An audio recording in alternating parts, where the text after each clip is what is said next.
കൊങ്കൺ മേഖലയുടെ വടക്ക് ഭാഗത്തുമായി സ്ഥിതി ചെയ്യുന്ന ഒരു കൊച്ചു നഗരമാണ് ബൈന്ദർ.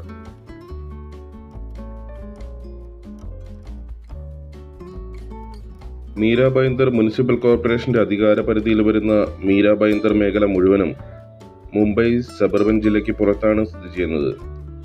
മുംബൈ ദ്വീപിനോടടുത്താണെങ്കിലും ഔദ്യോഗികമായി താനെ ജില്ലയുടെ ഭാഗമാണ് 79 കിലോമീറ്റർ വിസ്തൃതിയുള്ള മീര ബൈന്ദർ മേഖല.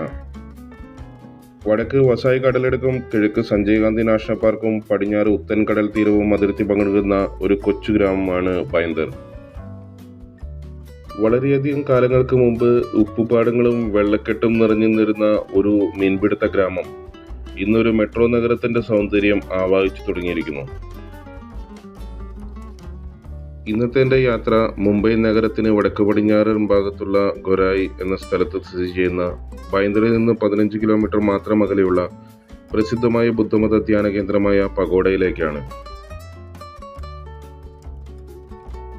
ഒരു കാലത്ത് ഉപ്പുപാടങ്ങളാൽ നിറഞ്ഞിരുന്ന ബൈന്ദർ പ്രദേശം കോളികൾ എന്നറിയപ്പെട്ടിരുന്ന ഈസ്റ്റ് ഇന്ത്യൻ വംശജരായിട്ടുള്ള ക്രിസ്ത്യൻ മതവിശ്വാസികൾ മാത്രം തിങ്ങി നിറഞ്ഞിരുന്ന ഒരു ഭൂപ്രദേശമായിരുന്നു.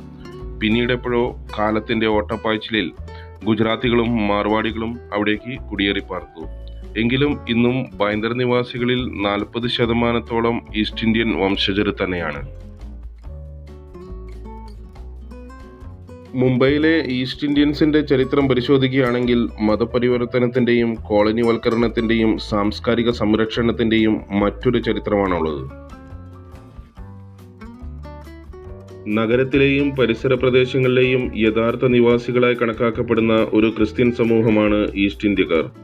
16-17 നൂറ്റാണ്ടുകളിൽ പോർച്ചുഗീസ് മിഷണറിമാർ അവരെ കത്തോലിക്ക മതത്തിലേക്ക് പരിവർത്തനം ചെയ്യുകയും പോർച്ചുഗീസ് പേരുകളും സംസ്കാരവും സ്വീകരിക്കുകയും ചെയ്തു. പിന്നീട് മുംബൈയിലേക്ക് കുടിയേറിയ ഗോവ, മംഗലാപുരം തുടങ്ങിയ മറ്റ് ഇന്ത്യൻ ക്രിസ്ത്യാനികളിൽ നിന്ന് അവർ വ്യത്യസ്തരുമാണ്. കത്തോലിക്കരും മുംബൈയിലേക്ക് കുടിയേറിയതുമായ വെസ്റ്റ് ഇന്ത്യക്കാരിൽ നിന്ന് വേർതിരിക്കാൻ ബ്രിട്ടീഷുകാർ ഈസ്റ്റ് ഇന്ത്യക്കാർക്ക് ഈ പേര് നൽകി. ഈസ്റ്റ് ഇന്ത്യൻ കമ്മ്യൂണിറ്റിയുടെ ഗ്രാമങ്ങൾ ഉൾക്കൊള്ളുന്ന പ്രദേശം പഴയ ബോംബെയിലെ മുൻ 7 ദ്വീപുകളായിരുന്നു. മുൻ സാൽസെറ്റ് ദ്വീപ്, താനെ, ബോയ്സർ, വസായി പ്രദേശം ഉൾപ്പെടുന്ന ചൗ, റായ്ഗഡിന്റെ 2 ഭാഗങ്ങൾ എന്നിവയാണ് അതിൽ ഉൾപ്പെടുന്നത്. കിഴക്കൻ